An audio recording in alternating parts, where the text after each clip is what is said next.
বাবা অমরনাথ যাত্রার কেমন করলাম, এরোপ্লেনে কেমনভাবে গেলাম, কত খরচ এবং বাচ্চা পাওয়া গেছে, বাচ্চার মাও পাওয়া গেছে আমাদের ইয়েতে বৈষ্ণোদেবী যাত্রার উদ্দেশ্যে, তাই এদেরকে নিয়ে যাচ্ছি।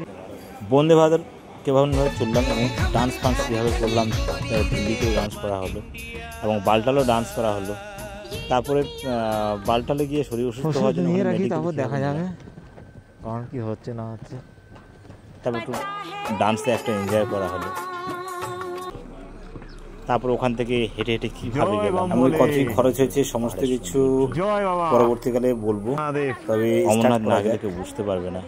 তাছাড়াও কোথায় থাকলাম, কোন টেন্টে থাকলাম, ফাইনালি কিছু খবর আমরা এই টেন্ট আমার এই ইউটিউব চ্যানেলে সবাই চলে গেছে, দেখে নিন। যারা না একবার গেছে অমরনাথে তারা বুঝতে পারবে না যে কত সুন্দর এই কাশ্মীর। শুধু কাশ্মীর তো নয়, কাশ্মীরের যে অমরনাথ যাত্রার যে মানে রাস্তাটা আছে এবং অমরনাথ বাবা যেখানে থাকে, এই যে হাউস বোট, যাতায়াতের রাস্তাটা, আর এই যে নাজির ভাই, সেটা আমার ভিডিওর মাধ্যমে সমস্ত কিছুই দেখাবো। ফাইনালি আমাদের ব্যাগ রেডি হয়ে গেছে, আমরা এবারে বেরোবো অমরনাথ যাত্রার জন্য। এই যে গুড মর্নিং সবাইকে, সবাই ভালো থেকো। আমরা এই যে অমরনাথ যাত্রা বেরোচ্ছি। তো এই আমরা দেবপুকুর থেকে উঠবো, এখান থেকে হয় ষাড়াফুলি হয়ে যাব, আর নাহলে ডাইরেক্ট বাসে করে চলে যাব। তো প্রথমে বলি জয় বাবা ভূতনাথ, পৌঁছে যাব অমরনাথ। আমরা এই যে হাওড়ায় পৌঁছে গেছি, বসে আছি, এবার যাব, ট্রেন দিয়ে দিয়েছে। চলো দেখা হোক ওখানে গিয়ে। পূর্বা এক্সপ্রেস চলে আসলো, উঠবো। আমাদের ট্রেন এবার হাওড়া স্টেশন থেকে ছাড়া শুরু হয়ে গেল। হাওড়া স্টেশন 9 নম্বর প্ল্যাটফর্ম থেকে। ট্রেনের মধ্যে আমরা বই পেলাম, বই নিলাম। আমাদের পূর্বা এক্সপ্রেস দিল্লির পথে জোর কর্মে চলতে লাগলো। আমাদের ট্রেন দেখতে দেখতে বেনারস নদী পার হয়ে চলল দিল্লির উদ্দেশ্যে। এবার বেনারস স্টেশনে অলরেডি আমরা পৌঁছে গেলাম নিউ দিল্লি। গুড মর্নিং সবাইকে, এই যে আমরা পৌঁছে গেলাম। আমরা এখন 1 নম্বর প্ল্যাটফর্মে যাবো।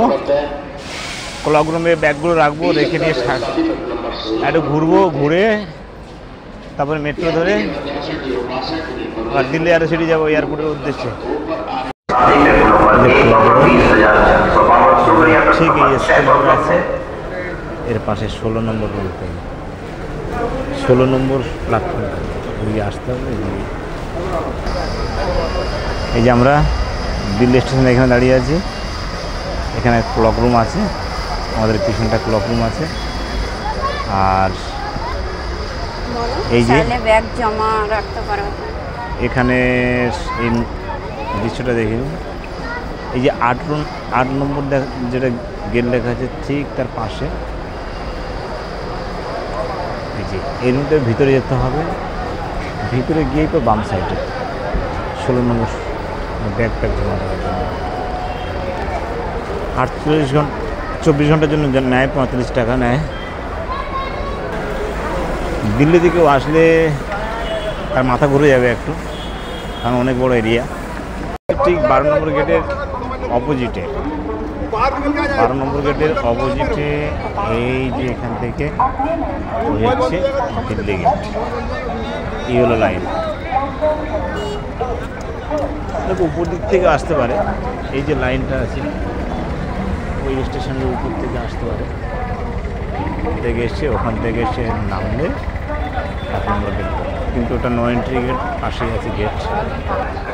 এই 1 নম্বর গেটটা কিন্তু এখানে আছে নো এন্ট্রি গেট, তার পাশ থেকেই যেতে হবে দিয়ে ডান সাইডে। এই পাশ দিয়ে চলে যেতে হবে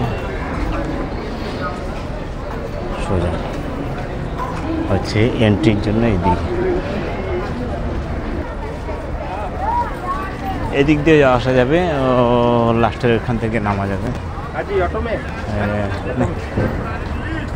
এই যে সব অটো ফটো সব পাওয়া যায় এখানে। নিচে যদি কোথাও যেতে চান এখানে নামতে হবে। অটো স্ট্যান্ডের পাশেই হচ্ছে।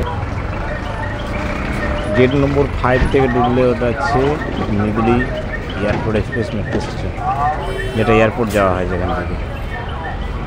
আমরা এখানে যাব না, হচ্ছে তার উপর অপোজিটে 4 নম্বর গেট।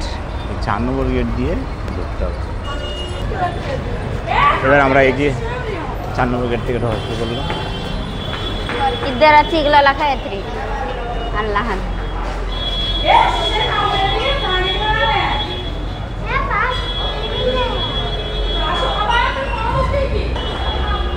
এই যে আমার পিছন পিছনে আরেকজন নামছে,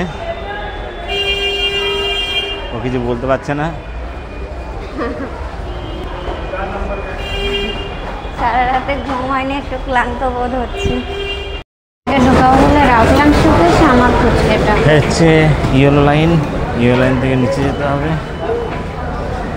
আমরা যাবো ইন্ডিয়া গেট, ফার্স্ট যাবো ইন্ডিয়া গেট, 7টার সময় খুলে দেয়।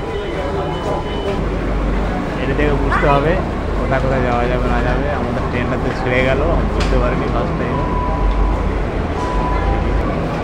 2 নম্বর প্ল্যাটফর্ম, 2 নম্বর প্ল্যাটফর্মে লেখা আছে কোথায় যেতে হবে। এই যে আমাদের ট্রেন চলে এসছে।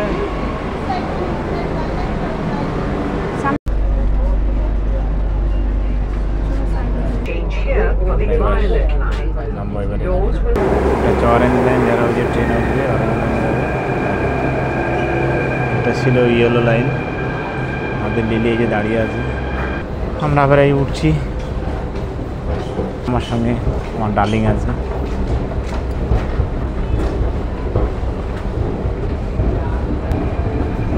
এসকেলেটর দিয়ে উপরে উঠতে হবে, উপরে উঠে দেখা যাক। এই যে 4 নম্বর গেটটা, ইন্ডিয়া গেট। 3 নম্বর গেট এটা, 4 নম্বর मार्ग जाइए। 4 নম্বর सीबीसी स्टेट विजय चौक राजभवन। এই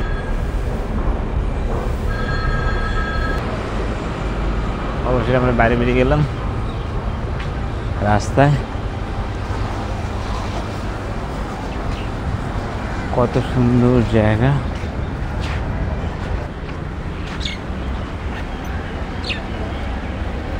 এই যে 3 নম্বর গেট থেকে বাইরে বেরিয়ে এই দৃশ্যগুলো আছে। এই যে ম্যাডাম এদিকে আছে,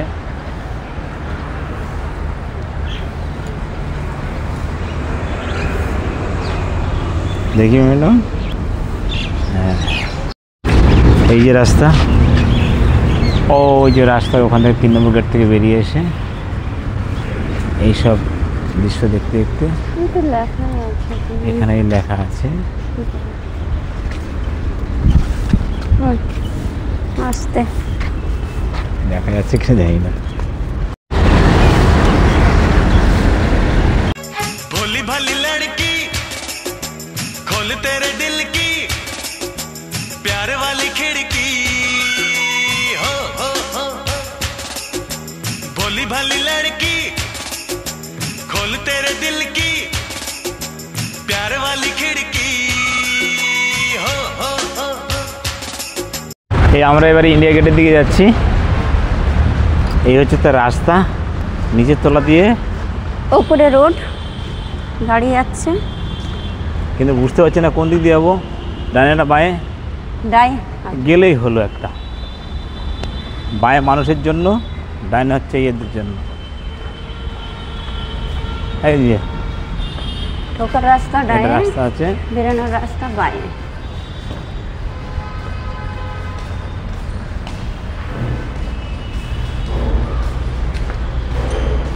আমরা চশমা ছেড়ে এসেছি লকার রুমে, আর 2টো চশমা নিয়েছি। আমারটা লেডিস চশমা না জেন্টস চশমা জানি না, নিয়ে নিলাম। যার যেমন খাটবে সে সময় পরে নেবে। একদম নিশ্চিন্তে নির্ভয়ে যে আমার ভিডিওটা দেখবেন চলে আসতে পারবে, কোনো অসুবিধা নেই। যেমন ভিডিওটা করছি ঠিক তেমনিভাবে আসলেই পেয়ে যাবে।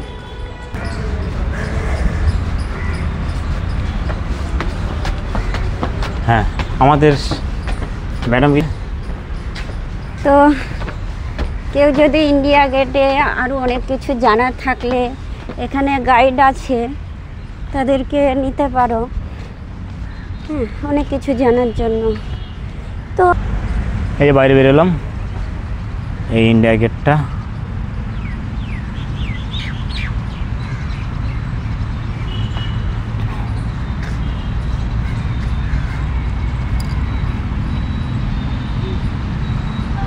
কত সুন্দর এই ইন্ডিয়া গেট।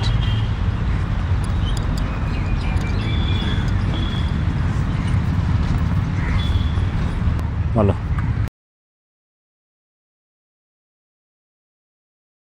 ये दुनिया एक दुल्हन, ये दुनिया एक दुल्हन, दुल्हन के माथे की बिंदिया। ये मेरा इंडिया, ये मेरा India. I love my India, I love my India। ये दुनिया एक दुल्हन, ये दुनिया एक दुल्हन, दुल्हन के माथे की बिंदिया। ये मेरा India, I love my India। ये मेरा India, I love my India।